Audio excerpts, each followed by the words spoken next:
Ele trabalhou nos Miseráveis, um musical sensacional, que você tem a possibilidade de fazer uma transformação no seu ser através das músicas. Para a gente não perder tempo, que a revista Aperte F5 veio para deixá-los felizes. É buscar a resignação e buscar o perdão, buscar o autoconhecimento diante da possibilidade de você transformar nessa semana de muita reflexão. Podem deixar suas dúvidas, podem compartilhar com seus amigos. A primeira dica que eu vou conversar com vocês, Noé. Vocês assistiram Noé? O que é Noé? Nada mais é do que a história do nosso personagem mais icônico que tem na própria Bíblia, como também na vida das pessoas. Porque ele tem aquela transformação onde tem o dilúvio, as transformações do próprio ser. E quem trabalha nesse Noé, apresentado por Russell Crowe. Ele trabalhou nos Miseráveis, um musical sensacional, que você tem a possibilidade de fazer uma transformação no seu ser através das músicas. E ele foi o vencedor do Oscar em Gladiador. Para quem não sabe, Gladiador é um filme romano. E uma curiosidade, dentro de Gladiador, nós temos Joaquim Fênix. Para quem não sabe quem é o Joaquim Fênix, é o que ganhou o Oscar com Coringa. No caso de Noé, Russell Crowe está maravilhoso como representante dessa transformação do seu ser que é Noé. E junto com Noé, nós temos também a Jennifer Connelly. O que é a Jennifer Connelly? Ela é famosa por Labirinto. Labirinto é sensacional por causa que você trabalha com a perda. O que aconteceria se ela jogasse o irmão dela para uma outra dimensão? Ela não aguenta ele fazendo pirraça. E um nenenzinho novinho.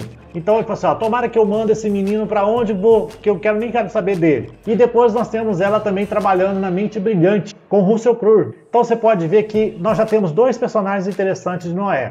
Noé nada mais é do que a proporção para o seu autoconhecimento. Tem uma cena brilhante de Noé que fala como ele pode trabalhar o ser nas suas escolhas, em como ele pode perdoar até o próprio inimigo. Noé faz isso. Mesmo que nesse cenário desse filme, né, ele te provoca muito essa sensibilidade de não se conectar ao seu ser, Noé faz isso. E um outro destaque de Noé é o diretor, Darren Aronofsky. Tá? Esse diretor é muito bom porque ele trabalha muito essa questão do autoconhecimento. E olha quais as produções que ele trabalhou. Ele fez Cisne Negro com essa menina maravilhosa que é a Natalie Portman e fez também Mãe com a Jennifer Lawrence. Então muita coisa interessante tem para vocês agregar ao seu ser desses filmes. E se juntar a Noé mostra como que é o autoconhecimento. Por que eu fiz esse formato diferente da revista? Porque eu queria trazer que como os personagens eles se mudam, mas a mesma essência continua. Você pega o Russell Crowe, que foi o Noé, e ele se encontra com outros personagens lá no Gladiador. Depois você pega a Jennifer Connelly e trabalha ela como Labirinto, que ela é inocente. Depois nós temos lá na Mente Brilhante, que ela ganhou um Oscar. A próxima dica é A Cabana. Já assistiram A Cabana? É um filme que te derruba, porque ele trabalha muito a questão da fé. Você está tendo fé em você mesmo diante das suas perdas? Você consegue entender quem você é diante das perdas? Você consegue compreender quem você é quando você perde aquele fio de meada? Ou seja, quando você acende algum fósforo e você vai lá, uma pessoa rapidinho vai lá, sopra, acaba aquela vida daquele fósforo. Você já pensou nisso? A Cabana te faz esse convite para você entender quem você é de uma forma diferente através das perdas. Dentro dessa cabana, nós temos personagens interessantes. Vamos ao primeiro? O primeiro personagem é o Sam Worthington. Ele é o cara que faz o principal de Avatar e também estrela Fúria de Titãs. Para quem não sabe, Fúria de Titãs é um filme muito interessante sobre mitologia grega, vale a pena muito assistir. E com detalhe, em Avatar 2, Avatar 3, Avatar 4, Avatar 5. Então se prepara para ouvir muita coisa do Sam. Ele faz um papel muito interessante na cabana, ele que sofre todas as perdas diante do seu autoconhecimento, procurar quem ele é. Depois nós temos essa menina aqui, ó, que ela está despontando de todos os jeitos. Octavia Spencer. A Octavia Spencer ela ganhou o Oscar com Histórias Cruzadas, onde você tem aquele certo preconceito entre empregadas e patroas, que vale muito a pena assistir. Tá? A Octavia Spencer ela é muito divertida, mas também sabe fazer cada filme com drama sensacional. E agora, quem dirigiu esse filme, A Cabana? Isso que é interessante. Quem dirigiu, aí que entra as coisas. Como é que a gente pode entender como é que as pessoas elas se mudam e como é que a gente tem esse crescimento? A gente não pode desistir mesmo, né? O diretor é o Stuart Alzedine, que é o mesmo roteirista de Êxodo, Deus e Reis, que é o filme do Moisés mais atual, e do Presságio, que você tem a possibilidade de você administrar o que você pensa do futuro. Então você tem muita possibilidade de você entender a mentalidade desse diretor de Sturge Aldezini. Agora chama a criançada que nós temos festa hoje. A Origem dos Guardiões. O que promove a Origem dos Guardiões? Promove autoconhecimento, esperança e perdão. E a Origem dos Guardiões trabalha muito a questão da fantasia, onde você tem o bicho-papão, você tem o Papai Noel, você tem o Coelho da Páscoa. É uma fantasia atrás da outra e você tem um mistério. Por que o bicho-papão quer destruir o mundo? E ali trabalha muito a questão do eu interior com a questão dos pensamentos vazios. E a Origem dos Guardiões promete muito para você entender essa contextualização do seu ser. Agora, quem que é o cara que está por trás dessa Origem dos Guardiões? É o Peter Hansen. Para quem não sabe quem é o Peter Hansen, ele ganhou o Oscar com Homem-Aranha no Aranhaverso, que vocês devem ter assistido. Se não assistiu, vale muito a pena vocês assistirem. E ele foi o responsável por storyboard do Minority Report. Para quem não sabe quem é Minority Report, é um filmaço do Tom Cruise e é baseado na ficção do genial escritor Philip K. Dick, que o Philip K. Dick foi o mesmo de Blade Runner. E a Origem dos Guardiões se prepara para muita emoção. A discussão entre o bicho-papão e o Papai Noel é coisa de louco, porque é muito maravilhosa a disputa entre eles, tá? Vale muito a pena. Outro que eu vou recomendar para vocês assistirem é o Êxodo, Deus e Reis, que também tem muito a ver com 10 mandamentos. Então, por exemplo, na cena, na parte de cima, você tem o Charlton Heston, que é o Moisés, e embaixo nós temos o Christian Bale, que é o nosso querido Batman, né? E dentro de Êxodo, trabalha muito a questão do autoconhecimento e da esperança. Mas quem está por trás desse filme? Primeiro ele, né? Nós não podemos deixar passar o Christian Bale. Quem que é o Christian Bale? Ele fez a trilogia do Batman e fez um filme poético. Ele tinha 6 anos de idade e vale muito a pena você assistir. Se chama Império do Sol. É sensacional. Você tem o faraó, é o Joy Egerton. Quem que é Joe Egerton? É o cara que trabalhou na Operação Red Sparrow e trabalhou no Bright, que está na Netflix. Ele trabalha muito bem. E outra coisa, o Will Smith arrumou um cara para a altura dele para disputar. Sai de um faraó e vai para um orc. Quem que está por trás dessa direção de Êxodos e Reis? Quem tá é Ridley Scott. E quem que é Ridley Scott? Ridley Scott, ele estourou a bilheteria quando surgiu o Alien, o Oitavo Passageiro. Depois ele fez o quê? Ele fez Blade Runner, Caçador de Androides. Depois ele produziu, porque não foi ele que dirigiu, Blade Runner 2049, que quem dirigiu foi Denis Villeneuve. E ele fez o filmaço Perdido em Marte. Sem falar que ele renovou a série de Alien com Prometheus. Então o cara é muito forte como direção. E promete muito, eu estou esperando a série animada Blade Runner, que está para chegar em breve aqui no Brasil. Agora nós vamos falar da versão antiga de 10 Mandamentos. É o Charlton Heston. Vocês podem ver que o Charlton Heston ganhou um Oscar com Ben-Hur. E ele também foi brilhantemente trabalhando no Planeta dos Macacos. Mas ele está espetacular, maior espetáculo da Terra, que é sobre circo. É um filmaço. Quem é o primeiro Moisés é Charlton Heston. Vamos continuar quem está dentro desses 10 Mandamentos? Depois nós temos Will Brynner. Quem que é Will Brynner? Para quem não sabe, ele é o rapaz lá dos 7 Homens do Destino. Ele fez Westworld, sabe aquela série Westworld? Ele fez o primórdio dele, que é o Westworld, ou seja, de cowboys e robôs. Agora, quem que é o diretor de 10 Mandamentos? Nós não podemos deixar passar, que é o Cecil B. DeMille. Cecil B. DeMille foi conhecido como o diretor do maior espetáculo da Terra, que é sobre circo, é um filmaço. É antigo, mas é um filmaço. E dirigiu um dos espetáculos do cinema bíblico, Sansão e Dalila, com Victor Mature. E aqui tem uma cena maravilhosa que vocês vão ver que está o Charlton Heston com as tábuas dos 10 mandamentos, tá? Então, tá imperdível 10 mandamentos se você não assistir. Agora nós vamos falar dos 10 mandamentos de uma forma em desenho animado, que é o Príncipe do Egito. Não sei se vocês conhecem, vocês podem até chamar as suas crianças para assistir, que é baseado na história de Moisés, mas de uma forma de animação. E outra coisa interessante, a melhor canção ganhou o Oscar. Ele trabalha com autoconhecimento e auto-perdão. A cena do diálogo entre ele, de Moisés com o faraó, no desenho animado, é maravilhosa. E cada um quer liderar da forma que pode. Porque Moisés foi um grande líder. Olha quem está por trás do Egito aí, ó. é a Brenda Chapin. Ela que foi a que ganhou o Oscar com a melhor animação de Valente. Valente é aquela historinha animada da Disney sobre a história da mãe e da filha que fica procurando a mãe, não lembram? E também é a roteirista do Rei Leão.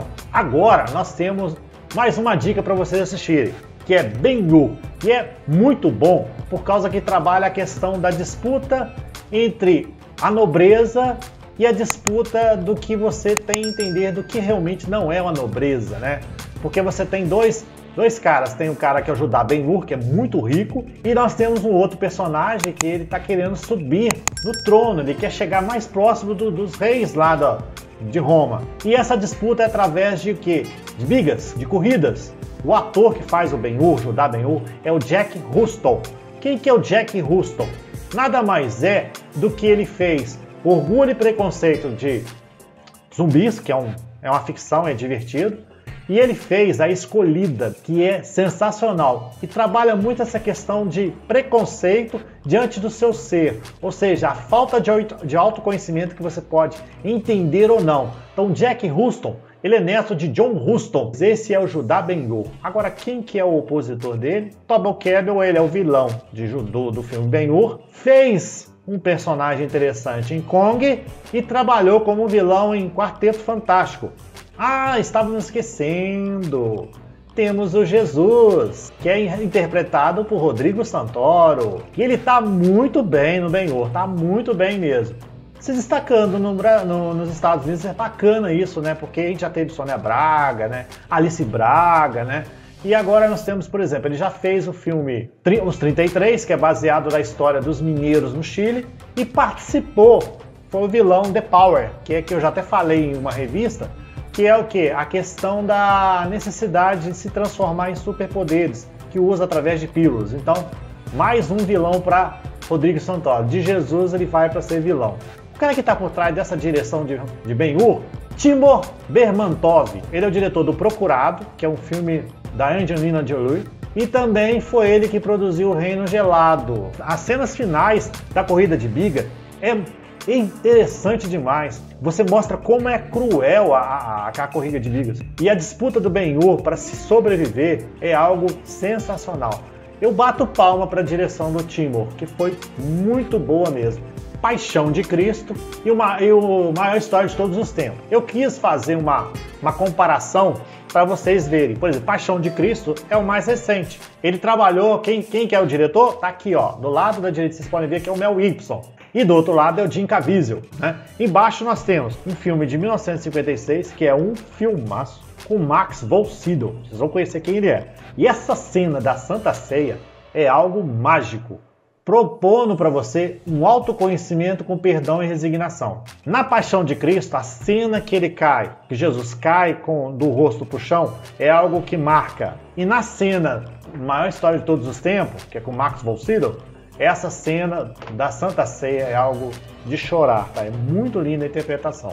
Primeiro vamos falar de Jim Caviezel. Quem que é o Jim Caviezel? Ele é o Jesus. Mas ele está brilhantemente na série, que é Personal Interesse. Quer dizer o quê? Pessoas de interesse. E ele fez um filmaço que chama Alta Frequência. O que aconteceria se, por exemplo, você estivesse aqui agora e você pudesse conversar com seu pai com 10 anos de idade? Alta Frequência é isso. É um filmaço. Jim Caviezel está maravilhoso como Jesus. Mel Gibson, que é o diretor da Paixão de Cristo. Mel Gibson, ele é de arrepiar, o cara trabalha muito bem. Só para você ter ideia, na primeira vez que ele pegou como direção, o cara já ganhou 5 Oscars. Esse filmaço aqui, Braveheart, a questão da possibilidade de você transformar as pessoas, na possibilidade de você melhorar as pessoas, na possibilidade de você superar os próprios desafios, porque a necessidade de você entender quem você é muito importante, porque você não se conecta tão fácil assim não. Ou seja, Braveheart é o quê? É o coração valente, gente. Para quem não assistiu, vale muito a pena. E depois ele tá no mágico Máquina Mortífera 1, Máquina Mortífera 1, 2, 3 e 4. Diz que vem agora o Máquina Mortífera 5. Tomara, tô torcendo para vir. Agora, quem que é o Max von Sydow? Max von Sydow é o cara do Imperador Ming, do Flash Gordon. E ele trabalhou na 6ª temporada de Games of Thrones. Quem lembra dele? É o Corvo de 3 Olhos. Lembram deles? Max von Sydow faz Jesus. Ele é fantástico em interpretar Jesus. E ele faz um personagem brilhante em Corvo de Três Olhos. Então, para quem não conhece Max von Sydow, ele sai de Jesus, vai a Imperador Ming com Flash Gordon. Então o cara não é para brincar não, o cara trabalhava muito bem mesmo. Agora olha só quem tá na maior história de todo o tempo. Sidney Poitier, que faz o Simão Pedro. Depois nós temos o Telly Savalas, que faz o Pilato. Depois nós temos o Charlton Heston, que faz o João Batista. Depois nós temos o Martin Landau, que faz o Caifás. Depois nós temos o John Wayne, que faz o Centurião. Vamos lá, quem que é Sidney Poitier? Ele faz um filmaço chamado Ao Mestre com Carinho. É lindo esse aqui, é uma homenagem aos professores. É um dos melhores filmes que eu já assisti de professores, mas envolve muita questão do preconceito muito grande, envolve em cima dele. Depois nós temos o Telly Savalas, que fez aquela série de policial famosa de Kojak. Depois nós temos o Charlton Heston, que já vimos de Ben-Hur, já vimos 10 Mandamentos, que faz o João Batista, ele brilha como João Batista. Depois nós temos o Martin Landau, que trabalhou no Tucker, trabalhou no Ed Wood, então o cara é fera. E depois nós temos o apaixonante ator de faroeste, que é o John Wayne, né? Que pra mim o melhor faroeste dele é o Alamo. Pra quem não assistiu o Alamo, é maravilhoso. Porque Alamo é uma história, só pra vocês ilustrarem. Ele tem que proteger uma cidade dos bandidos e em cima de um forte. Olha quanta estratégia vai precisar. Para quem é gerente de projeto, esse filme aqui é incrível, muito bom mesmo. E depois, quem que é o diretor dessa obra-prima, a maior história de todos os tempos de Jesus? É o George Stevens. E quem que é o George Stevens? O cara fez simplesmente 2 filmaços. Primeiro foi Assim Caminha a Humanidade e depois nós temos Os Brutos Também Amam. Para quem não sabe, Assim Caminha a Humanidade é com James Dean. Quem que é o James Dean? Aquele jovem irritado, jovem rebelde. E do lado dele tem o quê? Elizabeth Taylor. Então, o cara, o George Stevens, ele era brilhante na direção. Do outro lado, nós temos Os Brutos Também Amam, que é um faroeste sensacional, que você tem nada mais, nada menos que Alan Edge, bem famoso dos faroestes. Então, gente, eu acredito que eu tenha cumprido a missão de ter dado algumas dicas interessantes para vocês. O mais importante de vocês aqui é que vocês procurem peças que te ajudem a conectar o seu ser. Lembrar que todos os dias tem conteúdo novo no meu canal no Telegram. Eu mudei um pouquinho o formato da revista Aperte F5, porque quando eu falava dos atores, ficava muito assim, não, quem que é aquele, quem é aquele? Não, agora não, eu quero fazer a contextualização, eu quero falar do filme, eu vou simplesmente buscar o que é. Denis, por que eu tenho que assistir 10 Mandamentos? Porque você vai aprender sobre autoconhecimento, você vai trabalhar sobre resignação, você vai aprender sobre perdão, ou seja, você vai pegar a nata da história e você vai entender depois, porque o mais importante é você assistir aquilo que você não está vendo. E todas essas dicas é para isso, gente, para ajudar vocês a se conectar ao seu melhor. Eu espero que vocês tenham gostado dessas dicas para vocês deixarem a sua Páscoa maravilhosa, deixarem a sua Páscoa bem colocada com seu ser. Ou seja, as pessoas estão muito desconectadas do seu ser, isso está me preocupando demais. Então a revista Aperte F5 tem esse propósito, unir as pessoas, mesmo que seja através dos filmes. Vocês podem ver que tem dica para criança, tem dica para você assistir sozinho, tem dica para você assistir no casal, tem dica para assistir com a família, ou seja, você escolhe. A oportunidade está aí para você reinventar. Claro que os livros são excelentes para ler, mas se você puder a possibilidade de você parar um pouquinho e assistir essas dicas, desejo a vocês uma feliz Páscoa e fiquem com Deus. Até a próxima. Então, um grande abraço no coração de vocês. Tenham um excelente dia, tenham uma excelente noite, tenham um excelente final de semana. Que Deus proteja vocês e gratidão por que você vai assistir logo após. Valeu, gente. Aquele abraço.